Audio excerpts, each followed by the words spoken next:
പാർട്ടിയുടെ പൊന്നാനി മണ്ഡലം സെക്രട്ടറി ജാഫർ കക്കിടിപ്പുറം, യോഗാധ്യക്ഷൻ പാർട്ടിയുടെ മണ്ഡലം പ്രസിഡന്റ് കൂടിയായ പ്രിയപ്പെട്ട റാഫി, മറ്റ് വേദിയിലിരിക്കുന്ന നേതാക്കളെ, സദസ്സിലുള്ള സഹപ്രവർത്തകരെ, ഈ പരിപാടി ശ്രവിക്കുന്ന നല്ലവരായ മതേതര ജനാധിപത്യ വിശ്വാസികളെ, സഹോദരങ്ങൾ,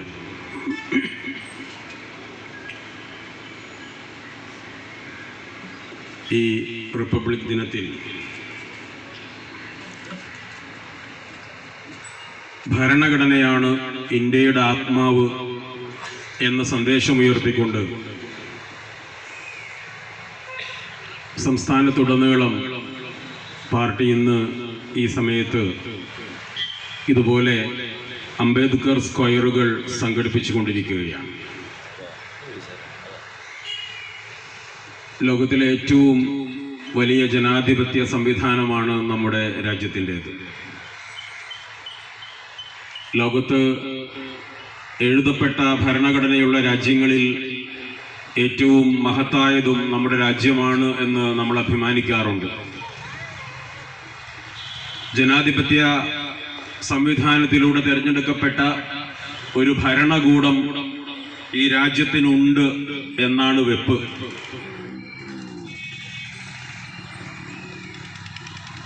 ജനാധിപത്യത്തിൻ്റെ സാധ്യതകൾ ഉപയോഗപ്പെടുത്തിക്കൊണ്ട് കേവലം 40% താഴെ വരുന്ന ജനവിഭാഗങ്ങളുടെ വോട്ടുകൊണ്ട് 60%-ലധികം വരുന്ന ജനവിഭാഗങ്ങളുടെ താല്പര്യങ്ങളെ മുഴുവൻ ചവിട്ടി മെതിച്ചുകൊണ്ട് ഒരു ഭരണകൂടം അങ്ങനെ മുന്നോട്ട് പോയിക്കൊണ്ടിരിക്കുകയാണ്. റിപ്പബ്ലിക് ദിനാഘോഷങ്ങൾ രാജ്യത്ത് എല്ലാ വർഷവും നടക്കാറുണ്ട്.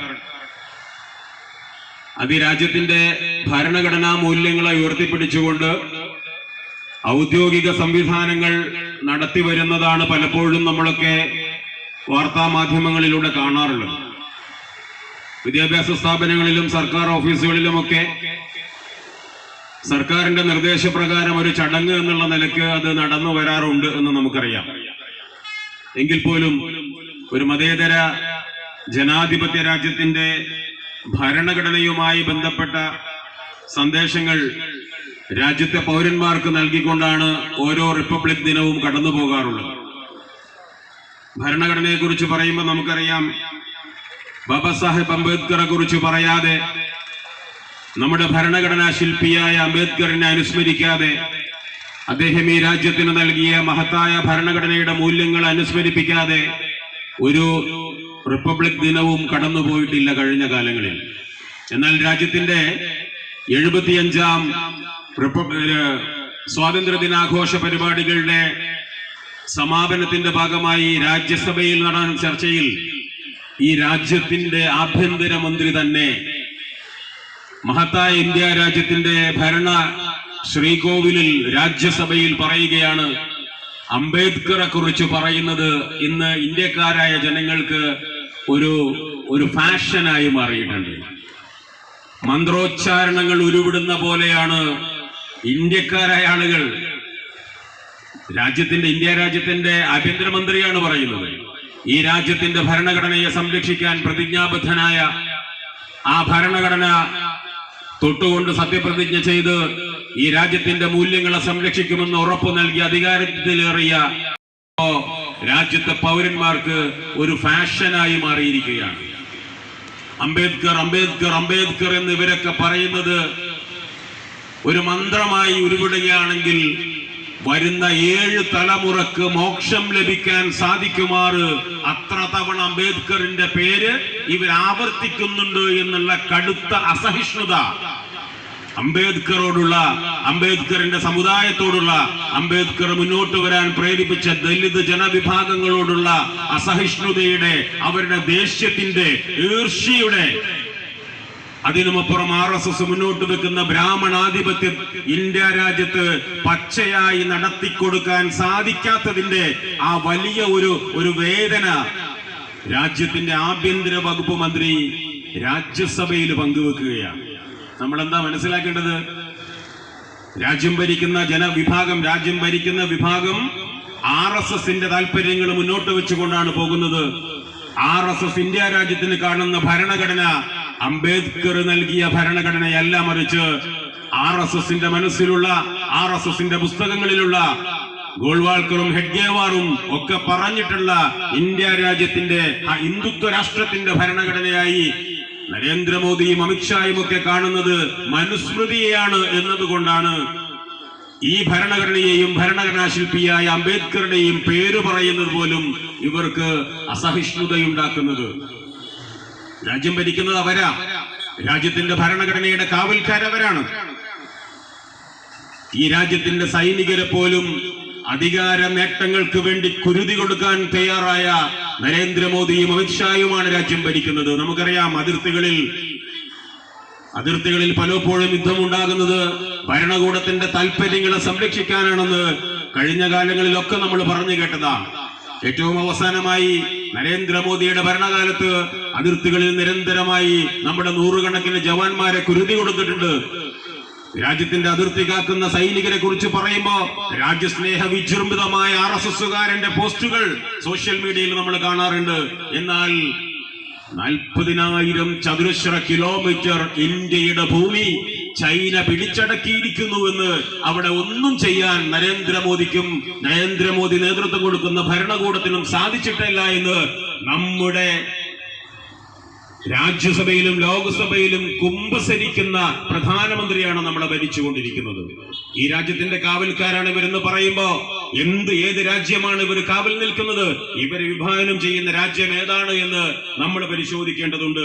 ഇങ്ങനെയുള്ള സാഹചര്യത്തിലാണ് രാജ്യത്തിന്റെ നിയമനിർമ്മാണ സഭയിൽ പ്രസംഗിക്കുന്ന സാഹചര്യത്തിലാണ് നമ്മളിങ്ങനെ അംബേദ്കർ സ്ക്വയറുകൾ സംഘടിപ്പിക്കാൻ നിർബന്ധിതമാകുന്നത്.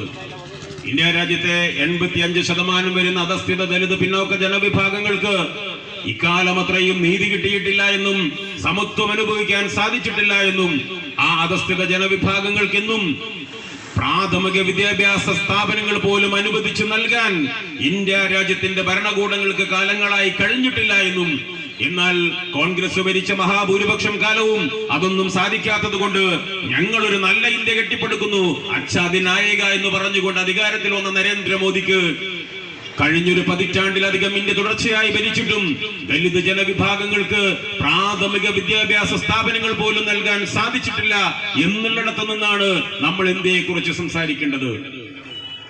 ഇവരിങ്ങനെ ഈ രാജ്യത്തിന്റെ മക്കളായ മുസ്ലിമിനെയും ഹിന്ദുവിനെയും ദലിതനെയും ക്രിസ്ത്യാനിയെയും സിഖുകാരനെയും തമ്മിലടിപ്പിച്ചുകൊണ്ട്, മതം പറഞ്ഞുകൊണ്ട്, മതവർഗീയത പ്രചരിപ്പിച്ചുകൊണ്ട്, പശുവിന്റെ പേര് പറഞ്ഞുകൊണ്ട് ജയ് ശ്രീറാം വിളിക്കുന്നത് മറ്റ് ഇതര മതസ്ഥനെ തല്ലിക്കൊല്ലാനാണെന്ന് പറഞ്ഞുകൊണ്ട് വർഗീയത നിരന്തരമായി പ്രചരിപ്പിച്ചുകൊണ്ട് ഈ രാജ്യം കുട്ടിച്ചോറാക്കിക്കൊണ്ടിരിക്കുന്ന ഒരു വിഭാഗം രാജ്യം ഭരിക്കുമ്പോ എന്നെ ശ്രമിക്കുന്ന RSSന്റെയോ BJPയുടെയോ അല്ലെങ്കിൽ സംഘപരിവാര സംഘടനകളുമായോ എന്തെങ്കിലും ബന്ധമുള്ളവരുണ്ടെങ്കിൽ ഒന്ന് ചിന്തിക്കണം.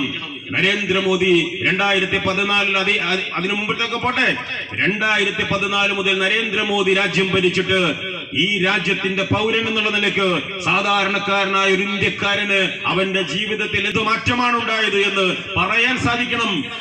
രാജ്യത്തിന് സ്വാതന്ത്ര്യം കിട്ടിയത് 1947 ഓഗസ്റ്റ് 15-നല്ല, മറിച്ച് കോടതികളെ ഭയപ്പെടുത്തിക്കൊണ്ട്, ജഡ്ജിമാരെ പ്രേരിപ്പിച്ചുകൊണ്ട്, ജഡ്ജിമാർക്ക് ഓഫർ കൊടുത്തുകൊണ്ട് ഉണ്ടാക്കിയെടുത്ത ഒരു നീതിന്യായത്തിന്റെ ഒരു വിധിന്യായത്തിന്റെ അടിസ്ഥാനത്തിൽ പിടിച്ചെടുക്കപ്പെട്ട വഖഫ് ഭൂമിയിൽ ഉണ്ടാക്കിയ രാമക്ഷേത്രത്തിന്റെ ഉദ്ഘാടന ദിവസമാണ് ഇന്ത്യ രാജ്യത്തിന് സ്വാതന്ത്ര്യം കിട്ടിയത് എന്ന് രാജ്യത്തിന്റെ പ്രധാനമന്ത്രിയും അല്ലെങ്കിൽ RSSന്റെ മേധാവിയും പറയുമ്പോ നമ്മൾ എന്താ മനസ്സിലാക്കേണ്ടത്? 1947 ഓഗസ്റ്റ് 15-ന് ബ്രിട്ടീഷുകാരിൽ നിന്ന് ഈ രാജ്യത്തിന്റെ മക്കൾ പതിറ്റാണ്ടുകളോളം പടപൊരുതി നേടിയ സ്വാതന്ത്ര്യം RSS അംഗീകരിച്ചിട്ടില്ല എന്നല്ലേ നമ്മൾ മനസ്സിലാക്കേണ്ടത്? ആ സ്വാതന്ത്ര്യം മാത്രമല്ല RSSകാരനും BJPയും അംഗീകരിക്കാത്തത്. ഇന്ത്യ രാജ്യത്തിന്റെ ഭരണഘടന ഇക്കഴിഞ്ഞതിന്റെ മുമ്പത്തെ കൊല്ലം സ്വാതന്ത്ര്യ ദിനാഘോഷവുമായി ബന്ധപ്പെട്ട് കേന്ദ്ര ഗവൺമെന്റ് കൊടുത്ത പരസ്യങ്ങളിൽ എവിടെയും മതേതരത്വവും മതനിരപേക്ഷതയും ഈ രാജ്യത്തിന്റെ ഭരണഘടനയുടെ ആമുഖത്തിൽ പറഞ്ഞ വളരെ പ്രധാനപ്പെട്ട മതേതര മൂല്യങ്ങളെ നിലനിൽക്കുന്ന അവസ്ഥയിൽ ഇന്ത്യ രാജ്യത്തിന്റെ ഭരണഘടനയെ അംഗീകരിക്കാൻ ഇന്നും RSS തയ്യാറായിട്ടില്ല, BJP തയ്യാറായിട്ടില്ല. പിന്നെ എന്താ, ഒരു വലിയ കാപട്യം മുന്നിൽ വെച്ചുകൊണ്ട് ഈ ഭരണഘടനയെ ഞങ്ങൾ അംഗീകരിക്കുന്നു എന്ന് പറഞ്ഞുകൊണ്ട് ഇവരിങ്ങനെ മുന്നോട്ട് പോവുകയാണ്. പക്ഷേ യഥാർത്ഥത്തിൽ ഇവരുടെ മനസ്സിൽ കുടുകൊള്ളുന്ന ബ്രാഹ്മണാധിപത്യ മനുസ്മൃതിയിൽ അധിഷ്ഠിതമായ ഇവരുടെ ഹൈന്ദവ രാഷ്ട്രത്തിന്റെ തികട്ടലുകൾ പുറത്തേക്ക് വരുമ്പോ ഇവർ ഭരണഘടനയെ തള്ളിപ്പറയാൻ അറിഞ്ഞോ അറിയാതെ നിർബന്ധിതമാകുന്നു. അംബേദ്കറെ തള്ളിപ്പറയാൻ ഇവർ നിർബന്ധിതമാകുന്നു. രാജ്യത്തിന്റെ ഭരണഘടന മാറ്റി എഴുതി മനുസ്മൃതി ഇന്ത്യ രാജ്യത്തിന്റെ ഭരണഘടനയാക്കണമെന്ന് RSSനും BJPക്കും പറയേണ്ടി വരുന്നു. അങ്ങനെയുള്ള ഒരു കാലത്താണ് ഭരണഘടന തന്നെയാണ് ഇന്ത്യയുടെ ആത്മാവെന്ന് നമുക്ക് പറയേണ്ടി വരുന്നത്. അതുകൊണ്ട് അത് വിളിച്ചു പറയാൻ, അത് പൊതുജന സമക്ഷം സംസാരിക്കുന്നതിന് വേണ്ടിയാണ് ഈ അംബേദ്കർ സ്ക്വയറുകൾ പാർട്ടി സംഘടിപ്പിച്ചിട്ടുള്ളത്. ഇവിടെ നമ്മൾ മനസ്സിലാക്കേണ്ടത് എന്താ, 1934 രാജ്യം ബ്രിട്ടീഷുകാർ ഭരിച്ചുകൊണ്ടിരിക്കുമ്പോഴാണ് റാഡിക്കൽ ഡെമോക്രാറ്റിക് പാർട്ടി എന്ന് പറയുന്ന RDP എന്ന് പറയുന്ന ഒരു പാർട്ടിയുടെ നേതാവ് ഈ നമുക്ക് സ്വന്തമായി ഒരു ഭരണഘടന വേണമെന്നുള്ളത് ആദ്യമായി ആവശ്യപ്പെടുന്നത് MN റോയ് എന്ന് പറയുന്ന RDPയുടെ നേതാവ് 1934 ഈ ആവശ്യം അംഗീകരിക്കാൻ ബ്രിട്ടീഷ് ഗവൺമെന്റ് തയ്യാറായിരുന്നില്ല. ഇന്ത്യ രാജ്യത്തിന് സ്വന്തമായി ഒരു ഭരണഘടന വേണമെന്ന്. പക്ഷേ ഒന്നാം ലോക യുദ്ധം കഴിഞ്ഞതിന് ശേഷം ലോകരാഷ്ട്രങ്ങൾ രണ്ട് ശാക്തി കച്ചേരിയായി മാറി. നമുക്കറിയാം, ജപ്പാന്റെ നേതൃത്വത്തിലുള്ള ശാക്തി കച്ചേരിക്ക് എതിർഭാഗത്ത് നിന്നിരുന്നത് ബ്രിട്ടീഷുകാരും ബ്രിട്ടനും അമേരിക്കയും നേതൃത്വം കൊടുക്കുന്ന ശരിയായിരുന്നു. ആ ഭാഗത്ത് സ്വാഭാവികമായും ബ്രിട്ടന്റെ കോളനിയായിരുന്ന ഇന്ത്യ ഒരു കോളനി രാജ്യം എന്നുള്ള നിലയ്ക്ക് ബ്രിട്ടീഷ് അമേരിക്കൻ ചേരിയിലാണ് നിൽക്കേണ്ടത്. രണ്ടാം ലോക യുദ്ധത്തിനുള്ള കാരണങ്ങൾ ഉരുണ്ടുകൂടുമ്പോ, ഒരു രണ്ടാം ലോക യുദ്ധത്തിലേക്ക് ലോകം പോയിക്കൊണ്ടിരിക്കുമ്പോ ഇന്ത്യ പോലെ പ്രവിശാലമായ ഒരു രാജ്യത്ത് നിന്ന് ബ്രിട്ടീഷുകാർക്ക് മനുഷ്യ വിഭവശേഷി അനിവാര്യമായിരുന്നു. ഈ രാഷ്ട്രീയ സാഹചര്യം മുതലെടുത്തുകൊണ്ട്, അതല്ലെങ്കിൽ മുൻകൂട്ടി കണ്ടുകൊണ്ടാണ് ബ്രിട്ടീഷ് വൈസ്രോയ്ക്ക് മുന്നിൽ അന്നത്തെ കാലത്ത്, പിന്നീട് നമുക്ക് ചരിത്രമറിയാം, ഭരണഘടനാ നിർമ്മാണ സഭയുണ്ടാകുന്നു. ആ ഭരണഘടനാ നിർമ്മാണ സഭയിൽ നിയമമന്ത്രിയായി ബാബാ സാഹേബ് അംബേദ്കർ വരുന്നു. നിർമ്മാണ സഭയിൽ ഉണ്ടാകുന്നു. കൃത്യമായി 1947 ഓഗസ്റ്റ് 15 മുമ്പ് തന്നെ ഒരു എഴുതപ്പെട്ട ഭരണഘടനയുമായി ബന്ധപ്പെട്ട കാര്യങ്ങൾ ഏതാണ്ട് പൂർത്തിയായതിനു ശേഷമാണ് അധികാര കൈമാറ്റം നടക്കുന്നത്. സ്വാഭാവികമായും അതുമായി ബന്ധപ്പെട്ട ചർച്ചകളിലും പ്രസംഗങ്ങളിലുമൊക്കെ ബാബാ സാഹിബ് അംബേദ്കർ അന്ന് തന്നെ പറയുന്നുണ്ട്, ഇന്ത്യ രാജ്യത്തെ ദലിത് ജനവിഭാഗങ്ങളുടെ പ്രതിനിധിയായിട്ടാണ് ഈ ഭരണഘടനാ നിർമ്മാണ സഭയിൽ ഞാൻ എത്തിയിട്ടുള്ളത്.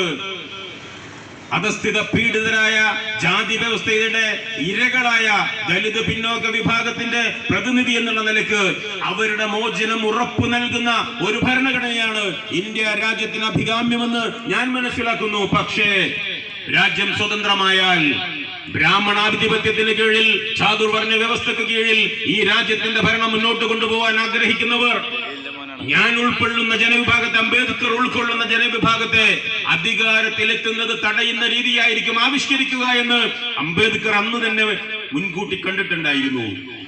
അത് പിന്നീട് സംഭവിച്ചു. മഹാരാഷ്ട്രയിൽ നിന്ന് സ്വാതന്ത്ര്യാനന്തരം തെരഞ്ഞെടുപ്പ് നടക്കുമ്പോ മഹാരാഷ്ട്രയിൽ നിന്ന് തെരഞ്ഞെടുപ്പിൽ മത്സരിക്കാൻ തയ്യാറായി നിന്ന അംബേദ്കർക്ക് കോൺഗ്രസ് സീറ്റ് നിഷേധിച്ചു. നമ്മള് BJPയെയും RSSനെയും പറയുമ്പോ അവരധികാരത്തിലേക്ക് വരുന്നതിന് മുമ്പുള്ള വലിയൊരു കാലഘട്ടം കോൺഗ്രസ് ആണ് രാജ്യം ഭരിച്ചത്. ഈ രാജ്യം ഇന്നത്തെ അവസ്ഥയിലേക്ക് എടുത്തെറിഞ്ഞതിന്റെ പാപഭാരം ഒരിക്കലും കോൺഗ്രസിന്റെ തലയിൽ നിന്ന് പോകുന്നതല്ല. കോൺഗ്രസ് ഒരുപാട് കാലമായി, അത് ഈ അംബേദ്കർക്ക് മത്സരിക്കാൻ സീറ്റ് നിഷേധിച്ചത് മുതൽ പിന്നീട് അങ്ങോട്ട് RSSനും സംഘപരിവാർ ശക്തികൾക്ക് പടിപടിയായി വളർന്നു വരുന്നതിന് വേണ്ടി രഥയാത്ര ഉൾപ്പെടെയുള്ള കാര്യങ്ങളിൽ സഹായം ചെയ്തു കൊടുത്തതിന്റെ ആ വിഷയത്തിൽ, ബാബരി മസ്ജിദ് തകർക്കാൻ സൗകര്യം ചെയ്തു കൊടുത്ത കാര്യത്തിൽ ഇങ്ങനെ തുടങ്ങി. ഇപ്പൊ നമ്മൾ സമീപകാലത്ത് കണ്ടുവന്നിരുന്ന രാമക്ഷേത്രത്തിന്റെ ഉദ്ഘാടനത്തിൽ വിളിക്കാത്തതിന്റെ പേരിൽ നിലവിളിക്കുന്ന കോൺഗ്രസ് വരെ സംഘപരിവാറിന് വളരാനും വ്യാപിക്കാനും അനുകൂലമായ സാഹചര്യങ്ങൾ ഒരുക്കി കൊടുത്തതിൽ വലിയ പങ്ക് വഹിച്ചവരാണ്. ആർക്കും ഈ ഉത്തരവാദിത്തത്തിൽ നിന്ന് മാറി നിൽക്കാൻ സാധ്യമല്ല. നമ്മൾ കാര്യങ്ങൾ മനസ്സിലാക്കേണ്ടതുണ്ട്. ഇവിടെയാണ് social democratic party of India ഈ രാജ്യം ഇന്ന് എത്തിപ്പെട്ടിട്ടുള്ള ദൗർഭാഗ്യകരമായ ഒരവസ്ഥ. രാജ്യത്തെ ആളോഹരി വരുമാനം ചരിത്രത്തിലെ ഏറ്റവും താഴ്ന്ന നിലയിലേക്ക് പോയിരിക്കുന്നു. ജീവിക്കാൻ ആവശ്യമായ വിധത്തിൽ ഒരു മനുഷ്യന്റെ കയ്യിലും പണമില്ലാത്ത അവസ്ഥയിലേക്ക് രാജ്യം പോയിക്കൊണ്ടിരിക്കുന്നു. സാധാരണ കൂലിത്തൊഴിലാളികളാണെങ്കിലും ഓട്ടോറിക്ഷ ഡ്രൈവർമാരാണെങ്കിലും ഏത് മേഖലയിൽ പണിയെടുക്കുന്ന ആളുകളാണെങ്കിലും എല്ലാവർക്കും പറയാനുള്ളത് എന്താ? രാജ്യത്തിന്റെ ജീവിതാവസ്ഥ വളരെ പരിതാപകരമാണ്, വലിയ ടൈറ്റാണ്, ആരുടെ കയ്യിലും പണമില്ല. ഇതല്ലാതെ BJP അധികാരത്തിൽ വന്നതിന് ശേഷം ഈ രാജ്യം ഈ കോലത്തിലാക്കിയത് ഞങ്ങൾ അധികാരത്തിൽ വന്നതിന് ശേഷം ഇതാ ഒരു അച്ഛാദീൻ വന്നിരിക്കുന്നു, നല്ല നാളുകൾ വന്നിരിക്കുന്നു, രാജ്യത്തെ ജനങ്ങൾക്ക് മുഴുവൻ സന്തോഷകരമായി ജീവിതം ആസ്വദിക്കാൻ പറ്റിയ സാഹചര്യം ഞങ്ങൾ ഉണ്ടാക്കിയിരിക്കുന്നു എന്ന് പറയാൻ നരേന്ദ്രമോദിക്ക് സാധിക്കുമോ? ഒരിക്കലുമില്ല. ഒരു BJP-കാരൻ പോലും പറയുന്നില്ല. പിന്നെ എന്താ?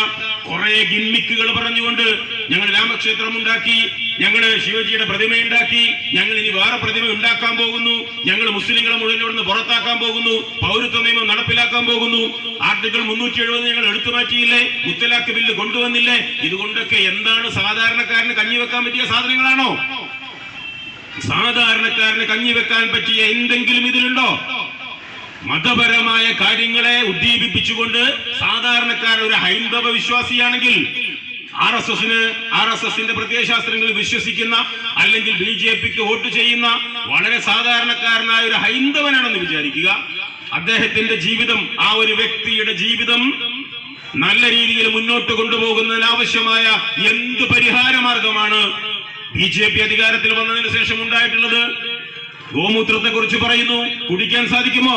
ചാണകത്തെ കുറിച്ച് വല്ലാണ്ട് വാചാലമാകുന്നു, അത് ഭക്ഷിച്ച് ജീവിക്കാൻ സാധിക്കുമോ? ഇല്ലേ?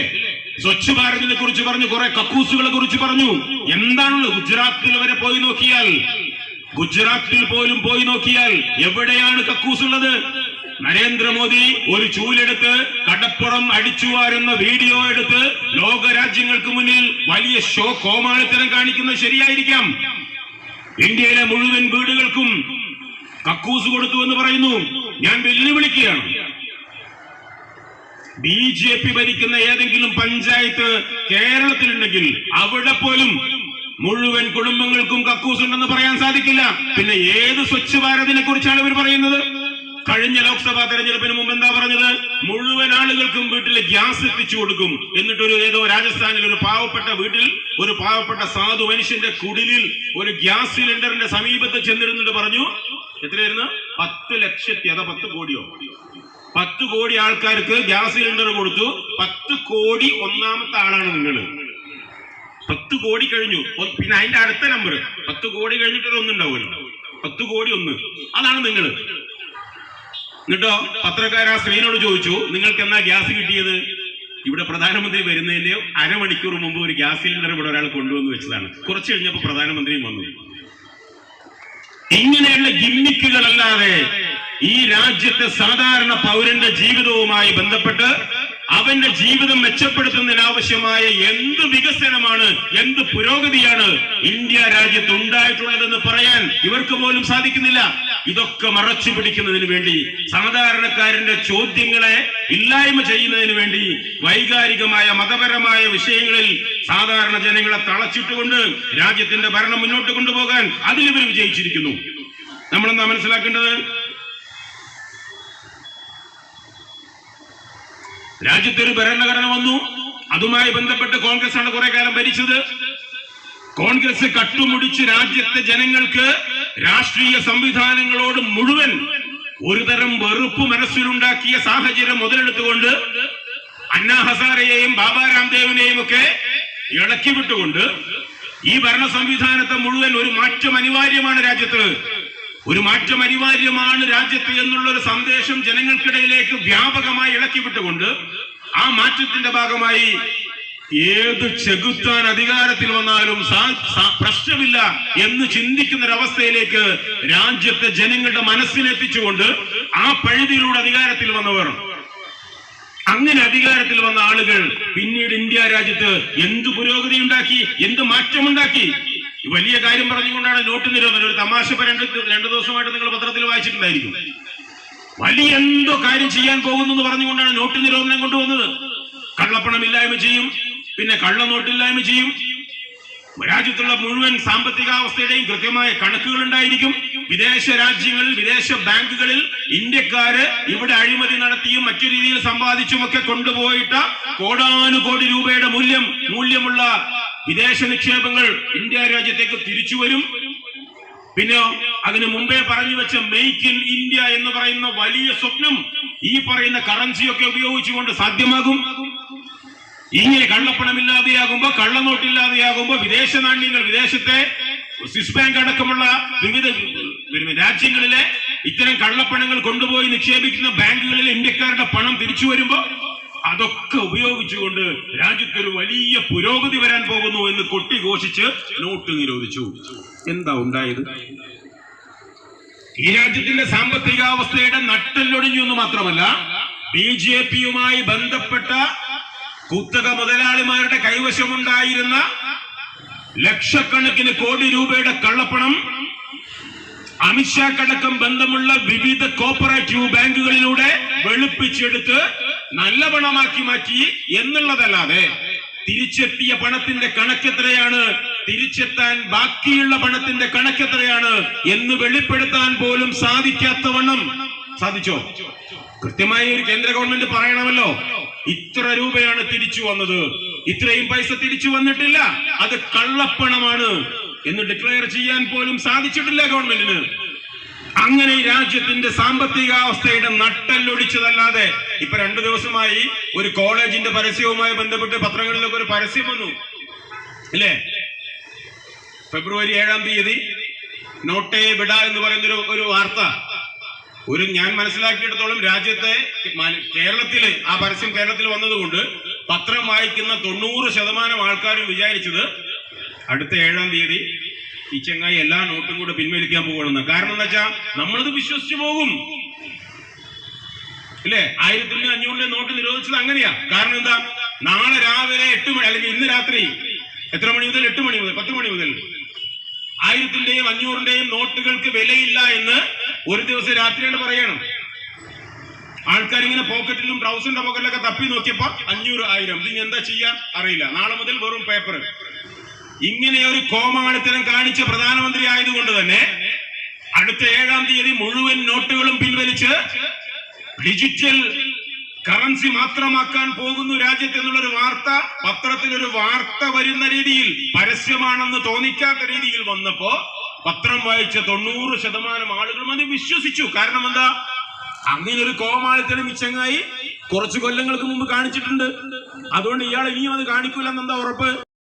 ഒരു വക്കീൽ ഗുമസ്തൻ വളരെ കാര്യമായിട്ട് ഇത് പറയാം. വക്കീലങ്ങൾ വായിച്ചോ? എന്ത്? അടുത്ത 7-ാം തീയതി, അതായത് BJPയോട് അനുഭവം പുലർത്തുന്ന ഒരു ഗുമസ്തനാ. അതാ രസം. വക്കീലങ്ങൾ 7-ാം തീയതി മുതൽ എല്ലാ നോട്ടും പിൻവലിക്കുക അത്രേ. എന്നിട്ടോ പിന്നെ എല്ലാം ഡിജിറ്റലാക്കാൻ പോകുന്നു. ഞാൻ പറഞ്ഞു, രാജേട്ടാ ഞാൻ വായിച്ചിട്ടില്ലല്ലോ. ആ പത്രത്തിലുണ്ട് സാറേ. പത്രത്തിലുണ്ടോ?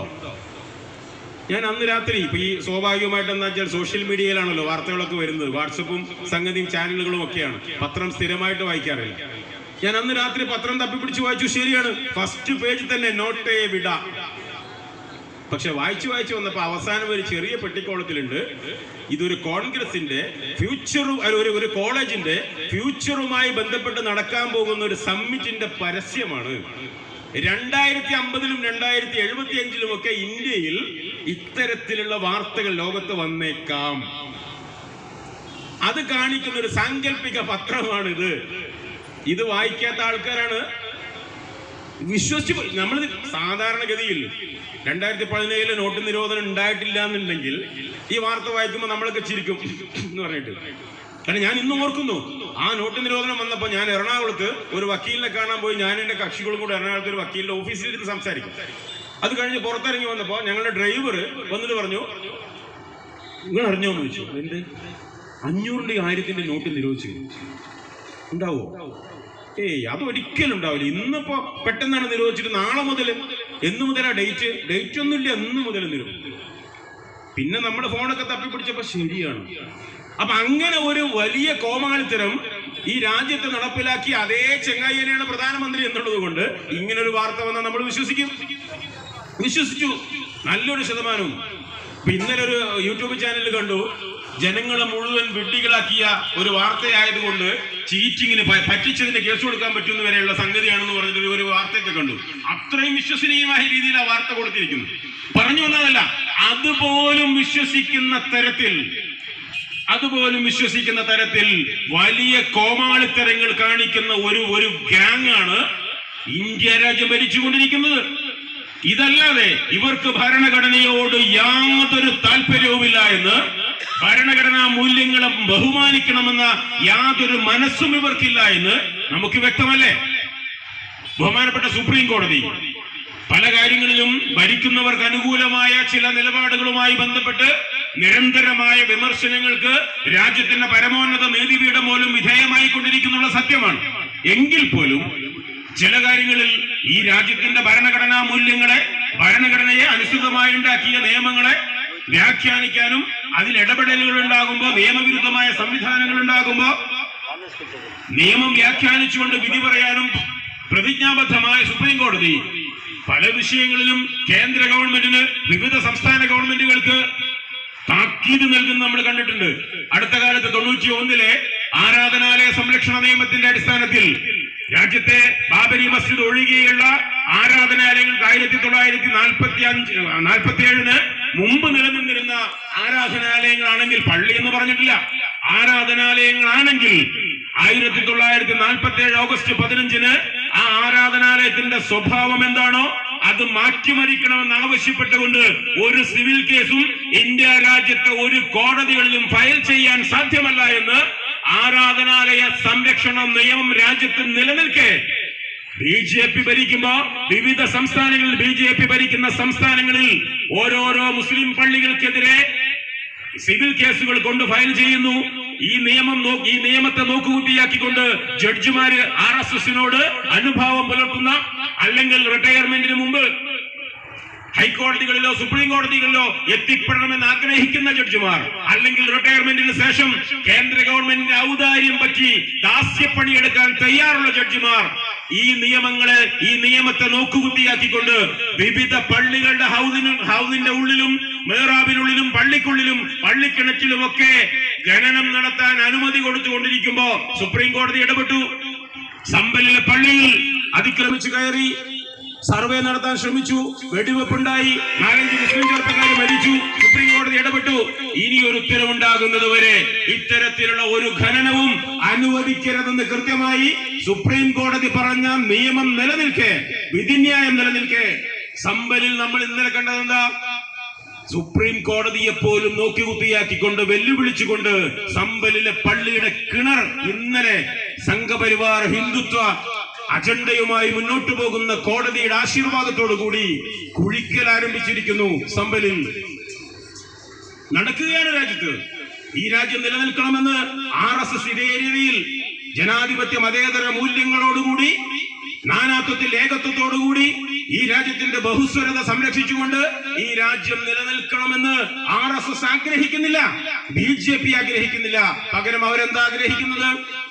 കൃത്യമായി ഹെഡ്ഗേവാറും ഗോൾവാൾക്കറും ബ്രാഹ്മണ ആധിപത്യത്തിൽ ഊന്നിയ ഒരു ഹിന്ദുത്വ രാജ്യം വിഭാവനം ചെയ്തുകൊണ്ട് അതുണ്ടാക്കിയെടുക്കുന്നതിന് വേണ്ടി ഉണ്ടാക്കിയ സൈനിക ശക്തിയാണ് RSS എന്നതുകൊണ്ട് തന്നെ ബ്രാഹ്മണാധിപത്യം പലപ്പോഴും RSSന്റെ മുഖപത്രമായ ഓർഗനൈസർ ഇതിനെ അക്നോളജ് ചെയ്തുകൊണ്ട് മനുസ്മൃതിയിൽ അധിഷ്ഠിതമായ ഒരു ഭരണമാണ് ഇന്ത്യ രാജ്യത്ത് നടക്കേണ്ടതെന്ന് വളരെ വ്യക്തമായി പറഞ്ഞുകൊണ്ട്, എത്രത്തോളം എന്ന് വെച്ചാൽ ബ്രാഹ്മണന്മാർ ശൂദ്ര സ്ത്രീകളെ കല്യാണം കഴിച്ച്, സംബന്ധം കഴിച്ച്, കല്യാണം എന്ന് പറയാൻ പറ്റൂല, ബ്രാഹ്മണ പുരുഷന്മാർ ശൂദ്ര സ്ത്രീകളെ സംബന്ധം കഴിച്ച് അതിൽ മക്കളുണ്ടാക്കുന്നത് ആര്യോത്കർഷത നിലനിർത്തുന്നതിന് വേണ്ടിയുള്ള ശാസ്ത്രീയമായ പ്രക്രിയയുടെ ഭാഗമാണ് എന്ന് ഓർഗനൈസർ പറഞ്ഞിട്ടുണ്ട്.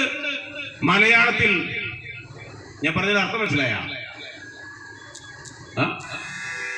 ബ്രാഹ്മണ പുരുഷന്മാര്, ശൂദ്രന്മാരെന്ന് ഞാൻ ശൂദ്രൻ എന്നുള്ള വാക്യം ഉപയോഗിക്കുന്നുണ്ട്. കാരണം എന്താ വെച്ചാൽ ബ്രാഹ്മണ, ക്ഷത്രിയ, വൈശ്യ, ശൂദ്ര ഈ 4 ജാതികളെ മനുഷ്യരായിട്ടുള്ളൂ. ഈ 4ാമത്തെ ജാതി നായന്മാരാണ്. എന്ന് വെച്ചാൽ അതിന് താഴേക്കുള്ളവർ, നമ്മുടെ നാട്ടിൽ ഇപ്പോ നടക്കുന്ന എന്താന്ന് വെച്ചാൽ ആ ഒരു വിഭാഗം നായർ, മേനോൻ, ആ ഒരു അവരാണിപ്പോ ഞങ്ങളാണ് ഉന്നത ജാതികൾ എന്ന് പറഞ്ഞുകൊണ്ട് അവർക്ക് താഴെയുള്ളവരെ അടിച്ചമർത്താൻ അല്ലെങ്കിൽ ഒരു അധകൃതരായി കണ്ട് മുന്നോട്ട് പോകുന്നത്. ചാതുർവർണ്ണ വ്യവസ്ഥയുടെ 4ാം സ്ഥാനത്തുള്ള ആളുകൾ അവര് ഔന്നത്യം ആഘോഷിക്കുകയാണ്. അതിന് താഴെയുള്ളവർ കൊരങ്ങന്മാരാണ്, മനുഷ്യരല്ല. ഈ ചാതുർവർണ്ണ വ്യവസ്ഥയിൽ 4ാം സ്ഥാനത്തുള്ള താഴേക്ക് 4ാം പടിയിലുള്ള ബ്രാഹ്മണ പുരുഷന്മാർ ഈ പറയുന്ന ശൂദ്ര സ്ത്രീകളിൽ സംബന്ധം ചെയ്ത് മക്കളെ ഉണ്ടാക്കുന്നത് ആര്യോത്കർഷത എന്ന് പറഞ്ഞാൽ ഇവരുടെ ഒരു ആര്യ എന്താ പറയാ ആര്യൻ സുപ്രീമസി എന്ന് ഇംഗ്ലീഷിൽ പറയും.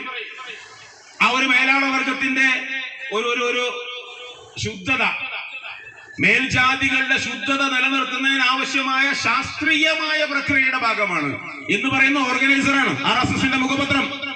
മാത്രമല്ല മനുസ്മൃതിയാണ്.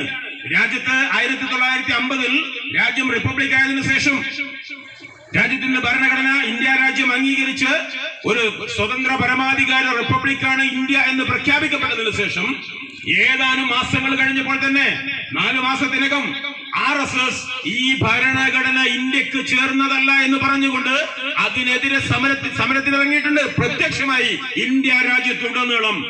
എന്നിട്ട് അവർ പറഞ്ഞ എന്താ, ഇത് സമ്പൂർണമായി വൈദേശിക മൂല്യങ്ങൾ ഉൾക്കൊള്ളുന്ന ഭരണഘടനയാണ്. ഇത് മനുസ്മൃതി പോലെ പൗരാണിക കാലം തൊട്ട് ഈ ലോകത്തിന് മാതൃകയായി നിലനിൽക്കുന്ന മനുസ്മൃതി എന്ന് പറയുന്ന ഭരണ സംവിധാനം ഇന്ത്യയിൽ ഉണ്ടായിരിക്കെ അതിന്റെ യാതൊരു മൂല്യങ്ങളും ഉൾക്കൊള്ളാതെ വിദേശ രാജ്യങ്ങളുടെ ഭരണഘടനയിൽ നിന്ന് വിവിധ ഭാഗങ്ങൾ എടുത്തു ചേർക്കപ്പെട്ട ഇന്ത്യയുടെ ഭരണഘടന ഈ ഭാരത രാജ്യത്തിന് ചേർന്നതല്ല എന്നും മനുസ്മൃതിയാണ് ഇന്ത്യ രാജ്യത്തിന്റെ ഭരണഘടനയായി വരേണ്ടത് എന്നും 1950 രാജ്യം റിപ്പബ്ലിക് ആയതിനു ശേഷം ഭരണഘടന അംഗീകരിച്ചതിന് 4 മാസങ്ങൾക്ക് ശേഷം RSS പറഞ്ഞു തുടങ്ങിയിട്ടുണ്ട്. അവരിന്നും അത് അനുവർത്തിച്ചുകൊണ്ടിരിക്കുന്നു. അതിന്റെ ഭാഗമായിട്ടാണ് ആ മനുസ്മൃതിയിൽ അധിഷ്ഠിതമായ ഹിന്ദു രാഷ്ട്രം സ്ഥാപിക്കപ്പെടുമ്പോ അവിടെ ബാബാ സാഹിബ് അംബേദ്കർ മുന്നോട്ട് വെച്ച നിലവിലുള്ള ഇന്ത്യയുടെ ഭരണഘടന ആ ഹിന്ദു രാജ്യത്തിന് ചേർന്നതല്ല. അതുകൊണ്ട് നിങ്ങൾ അംബേദ്കർ അംബേദ്കർ അംബേദ്കർ എന്ന് മന്ത്രോച്ചാരണം പോലെ ഉരുവിടേണ്ടതില്ല എന്നാണ് രാജ്യത്തിന്റെ ആഭ്യന്തരമന്ത്രി രാജ്യത്തിന്റെ രാജ്യസഭയിൽ പറയുന്നത്. ഇത് ഭരണഘടനയും മനുസ്മൃതിയും തമ്മിലുള്ള ഒരു ഏറ്റുമുട്ടൽ. ഇതിന്റെ ഇടയിലാണ് RSS നിൽക്കുന്നത്. RSSന് ഈ രാജ്യത്തിന്റെ ഭരണഘടനയുടെ ആമുഖത്തിൽ പറയുന്ന ഡെമോക്രസി ഇഷ്ടമല്ല, സെക്യുലറിസം ഇഷ്ടമല്ല. ഡെമോക്രസി വേണ്ട. നമ്മളെന്താ മനസ്സിലാക്കി, ഒരൊറ്റ രാജ്യം ഒരൊറ്റ തെരഞ്ഞെടുപ്പ് എന്ന് പറഞ്ഞിട്ട് ഒരു സാധനം പാസാക്കി വെച്ചിട്ടുണ്ട്. എന്താ RSS അതുകൊണ്ട് ഉദ്ദേശിക്കുന്നത്? വിവിധ സംസ്ഥാനങ്ങളിലെ സാംസ്കാരികമായ വൈവിധ്യങ്ങൾക്കനുസരിച്ച്, മതപരമായ വൈവിധ്യങ്ങൾക്കനുസരിച്ച്, ഭാഷാപരമായ വൈവിധ്യങ്ങൾക്കനുസരിച്ച്, അവരുടെ താല്പര്യത്തിനനുസരിച്ച് വിവിധ സംസ്ഥാനങ്ങളിൽ തെരഞ്ഞെടുപ്പ് നടക്കുന്നുണ്ട്. അതിനനുസരിച്ചാണ് നമുക്ക് സ്വാഭാവികമായിട്ടും കേരളത്തിൽ നിന്ന് പറയുമ്പോ തമിഴ്നാട്ടിന്റെ രാഷ്ട്രീയം വേറെയാ, കർണാടകയുടെ രാഷ്ട്രീയം വേറെയാ, കേരളത്തിന്റെ രാഷ്ട്രീയം വേറെയാ. എന്തുകൊണ്ടാ? ഭാഷാപരമായി, സംസ്കാരപരമായി വിവിധ വിഭാഗങ്ങൾ ഉൾക്കൊള്ളുന്ന രീതിയിലുള്ള തെരഞ്ഞെടുപ്പിന്റെ രീതിയാണുള്ളത്. ഈ സൗത്ത് ഇന്ത്യയിലേക്ക്, തെക്കേ ഇന്ത്യയിലേക്ക് RSSനും BJPക്കും കടന്നു വരാൻ പറ്റാത്ത വിധം മനുഷ്യ സ്നേഹത്തിൽ ബന്ധിതമായ ഒരു സംസ്കാരവും ഒരു രീതിയും ഇവിടെ നിലനിൽക്കുന്നുണ്ട്. അതുകൊണ്ട് RSSനും BJPയിലേക്കും സൗത്തിലേക്ക് വല്ലാണ്ട് കടന്നു വരാൻ പറ്റുന്നില്ല.